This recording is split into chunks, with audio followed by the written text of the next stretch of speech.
భౌతిక స్థాయి పరిస్థితులలో సంబంధం లేకుండా చేయగలిగిన రకరకాల పనులని నేర్పించే కోర్సులు అక్కడ ఉంటాయి. గొప్ప గొప్ప సంగీత విద్వాంసులు, చిత్రకారులు, తత్వవేత్తలు, వృత్తిరీత్యా ఉపాధ్యాయులు అయిన వారు చనిపోయి హాస్టల్ స్థాయికి వెళ్ళాక బహు ఆనందపడిపోతారంట. మరి సంగీత విద్వాంసులు, ఇక్కడ సంగీతం నేర్పించిన విద్వాంసులు ఉంటారు కదా, మనందరికీ సంగీతం నేర్పించిన వాళ్ళు ఉంటారు. వాళ్ళు చనిపోయినట్లయితే అక్కడ చాలా ఆనందిస్తారు. ఎందుకంటే అక్కడికి పైకి వచ్చే వాళ్ళందరికీ వాళ్ళు ఆ విద్యని నేర్పించవచ్చు. తను ఆనందంగా పాడుకుంటూ దాంట్లో ఆనంద డోలికల్లో విహరించవచ్చు కదా. అందుకని మరి చిత్రకారులు తత్వవేత్తలు, తత్వాలని సత్యాన్ని తెలిపే వాళ్ళు అనమాట. తత్వవేత్తలు, వృత్తిరీత్యా ఉపాధ్యాయులు, మరి ఉపాధ్యాయులుగా ఉన్న ఇక్కడ పనిచేసిన వాళ్ళు, ఈ భూలోకంలో పనిచేసిన వాళ్ళు, వీళ్ళంతా కూడా మరణాంతరం ఏం చేస్తారంటే పైన కొత్తగా వచ్చిన ఆత్మలన్నిటికీ వాళ్ళ బోధనలు అందిస్తూ ఉంటారు. వాళ్ళు అందించడం వల్ల వీళ్ళని ఆనందదాయకంలో ముంచటమే కాకుండా వాళ్ళు కూడా ఆనందపడుతూ ఉంటారు.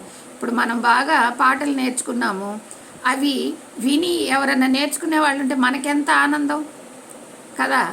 అట్లా కాకుండా నా పాట నేనే పాడుకుంటాను, నేనే వింటాను అని అంటే ఆనందం ఉంటుందా? ఒక రెండు పాటలకు ఆనందపడతాం, మూడో పాట పాడేసరికి వినే శ్రోత లేకపోయినా కూడా మనకు బోరు కొట్టేసిద్ది. ఇంకా నేర్చుకునే వాళ్ళు లేరంటే ఇంకా బోరు కొట్టిద్ది నేర్పే వాళ్ళకైతే. అట్లాగనమాట. అందుకని అక్కడికి వెళ్ళిన వాళ్ళంతా మరి విద్వాంసులు, చిత్రకారులు, తత్వవేత్తలు, ఉపాధ్యాయులు వీళ్ళందరూ కూడా అక్కడ ఆనందమయ లోకంలో వీళ్ళకి ఆ విద్యను అందించడానికి వాళ్ళు సిద్ధంగా ఉంటారంట.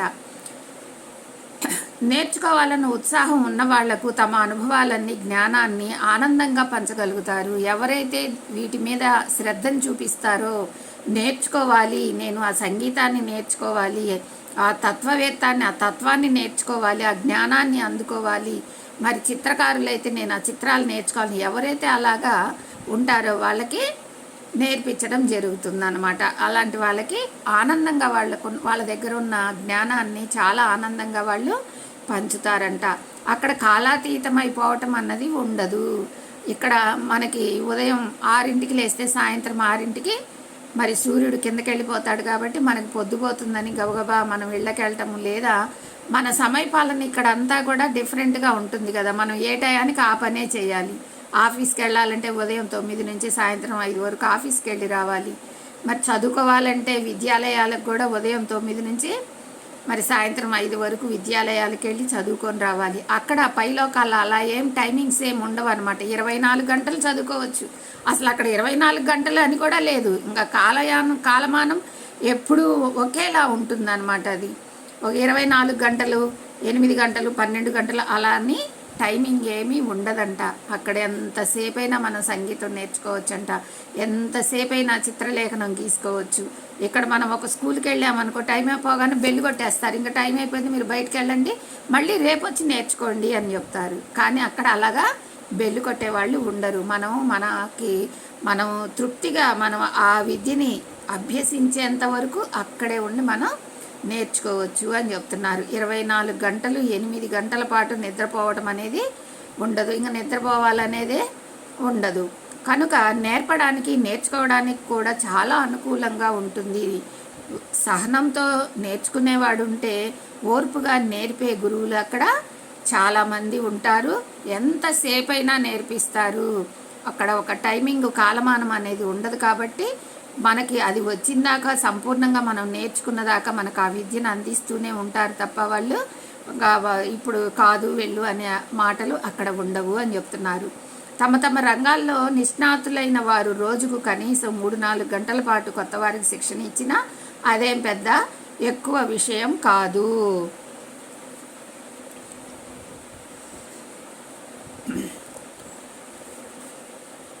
ఎందుకంటే ఇంకా 20 గంటలు ఉంటాయి. అక్కడ గంటల తరబడి మనకి వాళ్ళు నేర్పించడం జరుగుతుందని చెప్తున్నారు. తమ ఇష్టం వచ్చినట్టు నేర్చుకోవడానికి వాస్తవంలో అక్కడ జరిగేది ఏమిటంటే, చనిపోయిన టీచర్లు, నిష్ణాతులు తమ రంగాలలో కొత్త రూపాలను సృష్టించడానికి ఎంతో ఉత్సాహపడుతూ, అంటే వారు తమంతట తామే ఇలాంటి స్కూళ్ళల్లో అనుబంధం పెట్టుకొని తమ హాస్టల్ కాలంలో సగానికి పైగా అక్కడే గడుపుతూ ఉంటారు. మరి ఇక్కడ నేర్పి నేర్పి నేర్పి చెప్పి చెప్పి చెప్పి వెళ్ళారు కదా, వాళ్ళకి ఇంకా అదే అనుభవంతో ఉంటారు కాబట్టి ఆ కొత్తగా వచ్చిన వాళ్ళకు కూడా అలా చెప్పడానికి వాళ్ళు ఉత్సుకతతో ఉంటారంట, ఉత్సాహంతో ఉంటారంట. వాళ్ళు ఎవరు వస్తారా, ఎవరు శ్రద్ధగా ఈ మా దగ్గర ఉన్న విద్యను నేర్చుకుంటారని నేర్పడానికి వాళ్ళ తహతహలాడుతూ చాలా సమయాన్ని పెట్టడానికి కూడా వాళ్ళు సిద్ధంగా ఉంటారంట.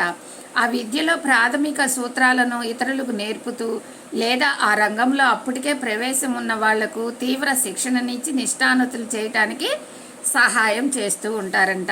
ఈ స్కూళ్ళు హాస్టల్ ప్రపంచపు జీవితంలో అద్భుతమైన పాత్ర వహించడమే కాకుండా నిస్సందేహంగా అక్కడి విద్యార్థుల భావి జీవితాలను ప్రభావితం చేస్తాయి. మనం ఎప్పుడైతే అక్కడ అలాగ నేర్పే గురువుల దగ్గరికి వెళ్ళి మనం చక్కగా నేర్చుకుంటామో వాళ్ళ జీవితాలు మళ్ళీ జన్మ తీసుకున్నప్పుడు బాగా ప్రభావితం అవుతాయి. అక్కడే ఆత్మ పరిణితి చెందటం కూడా జరుగుతుందన్నమాట.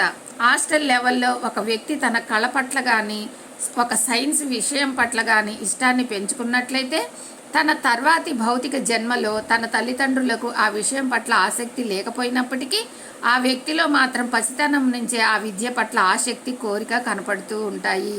ఇది మనము చాలా దగ్గర సంబంధం అన్నమాట.